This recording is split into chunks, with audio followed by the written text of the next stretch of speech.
In the beginning, there was nothing. No light, no sound, no chaos, no stress, just pure, uninterrupted silence. Imagine a blank canvas, but the canvas doesn't even exist yet. That was the state of everything. And in that vast emptiness, a voice spoke. God said, "Enough." And just like that, light appeared. Darkness, which had been the only thing in town, politely stepped aside as if it had been expecting this moment all along. With that simple command, day and night were introduced to the universe. God took a look at the light and said, "This is good. 5 stars. No revisions needed." Next up was water. It calmly separated itself with excellent manners, creating oceans and seas. Then, land rose up confidently from the depths, as if it had somewhere important to be. And before anyone could even ask for it, plants appeared everywhere, already producing fruit. It was like a cosmic food delivery service that knew what you wanted before you did. God looked at this new world taking shape. Still good, then came the celestial bodies. The sun, the moon, and the stars. Entire galaxies were casually placed into the void like decorative lighting for a universal party. A bit of an overachiever move, but definitely impressive. With the stage set, it was time to fill it with life. Fish filled the seas, swimming in perfect harmony. Birds took to the skies, painting the air with their flight. And animals of all kinds covered the land. We're talking lions, elephants, giraffes, insects, including mosquitoes. Yes, that particular decision is still under review by many of us today. And once again, God surveyed his creation and said, "This is good," but then there was a pause, a thoughtful silence. God looked at everything, the majestic mountains, the sprawling oceans, the creatures big and small, and said, "Something is missing." That something was humanity. So, for this final piece, God didn't just speak it into existence. This was different.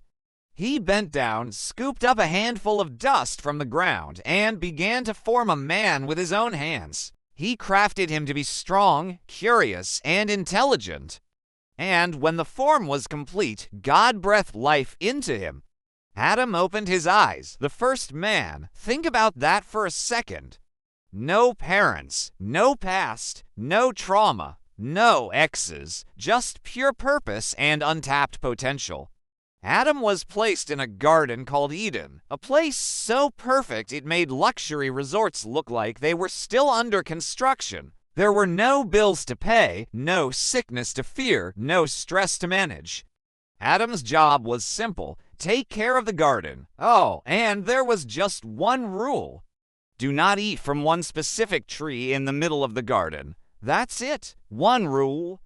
To help him with his task, God brought all the animals to Adam and asked him to name them. Adam looked at each creature and confidently assigned their names, like a man who had never been corrected in his life. Lion, elephant, giraffe, effortless. But after a while, Adam started to notice something.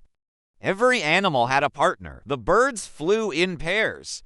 The lions had their pride. Even the tiny ants marched with their colonies. But Adam was alone, and for the first time in all of creation, God observed something and declared, "It is not good for man to be alone." This was a turning point. Everything up until now had been good. Now something needed to be fixed. So God put Adam into a deep, profound sleep. No warning, no countdown, just instant unconsciousness. And while Adam slept, God took a rib from his side, and from it, he formed Eve. The beautiful thing about this is where she came from. Not from Adam's head to rule over him, not from his feet to be beneath him, but from his side to be his equal, to walk with him through life. Adam woke up, saw Eve for the first time, and you can just imagine the look on his face. He immediately knew, this is it. This is bone of my bone and flesh of my flesh. They lived together in that perfect garden, in perfect peace. They were naked and completely unashamed. Everything was perfect. But somewhere in the garden, something was watching. A serpent appeared, calm, smooth, and incredibly patient. He didn't shout. He didn't threaten. He just approached Eve and asked one simple, poisonous question. Did God really say that? And with those 4 words, doubt entered paradise for the very first time. The serpent twisted the truth just enough to make it sound reasonable. "You won't die," he whispered. "God knows that if you eat it, you'll just know more. You'll be like him." Eve looked at the fruit. It did look good. It seemed harmless. And Adam stood right there next to her, silent, watching history bend on a single decision. Eve took a bite. Then she offered it to Adam, and he took a bite too. And in that moment, everything changed. Their eyes were opened, but not to some grand power or cosmic wisdom. They were open to their own shame. They suddenly realized they were naked, and for the first time ever, they felt the need to hide. God walked through the garden in the cool of the day, and his voice echoed among the trees. "Adam, where are you?" God wasn't asking because he didn't know. He was asking because Adam needed to answer for himself. What followed was the world's first blame game. Adam immediately pointed his finger at Eve. "The woman you put here with me, she gave me some fruit from the tree, and I ate it." Then Eve blamed the serpent. Responsibility was nowhere to be found.